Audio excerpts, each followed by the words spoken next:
जैसे जैसे दुनिया भर के देश चीन के विरुद्ध मोर्चाबंदी करने में जुटे हैं, वैसे ही अब दुनिया के बड़े देश भारत पर भी चीन के विरुद्ध कड़ा रुख अपनाने का दबाव बना रहे हैं। द प्रिंट की एक रिपोर्ट के मुताबिक ऑस्ट्रेलिया और अमेरिका जैसे देश भारत से अनुरोध कर रहे हैं कि चीन के विरुद्ध लड़ाई में भारत को भी उनका साथ देना चाहिए।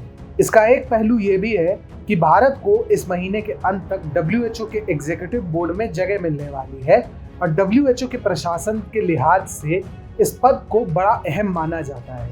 अमेरिका ने भारत को कहा है कि भारत को इस पद का उपयोग करते हुए चीन के विरुद्ध कड़ी से कड़ी कार्रवाई की मांग करनी चाहिए। कुछ दिनों पहले भारत के प्रधानमंत्री नरेंद्र मोदी और ऑस्ट्रेलिया के PM स्कॉट मॉरिसन के बीच फोन पर बातचीत हुई और तब मॉरिसन ने PM मोदी से चीन के विरुद्ध लड़ाई में ऑस्ट्रेलिया का साथ देने का अनुरोध किया था। ऑस्ट्रेलिया का मानना है कि नई दिल्ली को एक बढ़िया साझेदार और लोकतंत्र होने के नाते कैनबरा का साथ देना ही चाहिए।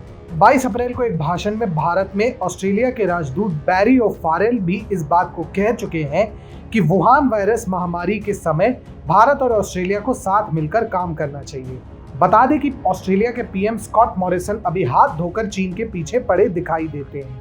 वे चीन की धमकियों के बावजूद वुहान वायरस के लिए चीन की जांच करने की मांग कर रहे हैं, जिससे चीन बुरी तरह चिढ़ा हुआ है और चीन ने ऑस्ट्रेलिया को आर्थिक बहिष्कार करने तक की धमकी दे दी है। पर फिर भी ऑस्ट्रेलिया पीछे नहीं हट रहा है और अब वह भारत का साथ चाहता है। चीन को ललकारते हुए स्कॉट मॉरिसन ने हाल ही में कहा था, उनकी सरकार निश्चित रूप से वह सभी कार्रवाई करेगी जो उचित होगी। अब पूरी दुनिया सच जानना चाहती है और इस महामारी का स्वतंत्र मूल्यांकन करना चाहती है, जिससे हम सबक सीख सके और फिर भविष्य में इसे दोबारा होने से रोक सके। उधर अमेरिका भी चाहता है कि भारत WHO में मिलने वाले अहम पद का भरपूर इस्तेमाल चीन के विरुद्ध करे। अभी चीन पर इस वायरस को छुपाने के आरोप लग रहे हैं और WHO पर भी चीन की तरफदारी करने के ही आरोप लगे हैं। ऐसे में अमेरिका चाहता है कि भारत WHO के काम में न सिर्फ पारदर्शिता लेकर आए, बल्कि चीन को भी पूरी तरह एक्सपोज करे। 26 मार्च को हुए G20 की बैठक में भारत के PM भी पहले भी कह चुके हैं कि WHO में कई सुधार करने की आवश्यकता है और इसमें पारदर्शिता लाने हेतु सभी देशों को काम करना होगा। ऐसे में अब इस बात के अनुमान बढ़ गए हैं कि जब WHO में इस महीने के अंत में भारत को एक अहम पद मिलेगा, तो भारत उन सुधारों को लागू करने की दिशा में कई बड़े कदम उठा सकेगा। चीन को सबक सिखाना है तो सभी देशों को एक साथ आना ही होगा और चूंकि भारत भी आर्थिक और सैन्य तौर पर दुनिया के चुनिंदा ताकतवर देशों में गिना जाता है, तो भारत की भूमिका इसमें और अहम हो जाती है। भारत ने अब तक खुलकर चीन के विरुद्ध कोई भी बयान नहीं दिया है।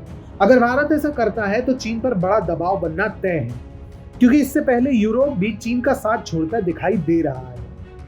भारत को चीन के विरुद्ध लड़ाई में बेशक ऑस्ट्रेलिया और अमेरिका का साथ देना ही चाहिए और यही सही समय है कि चीन को उसकी पापों की सजा अवश्य मिले।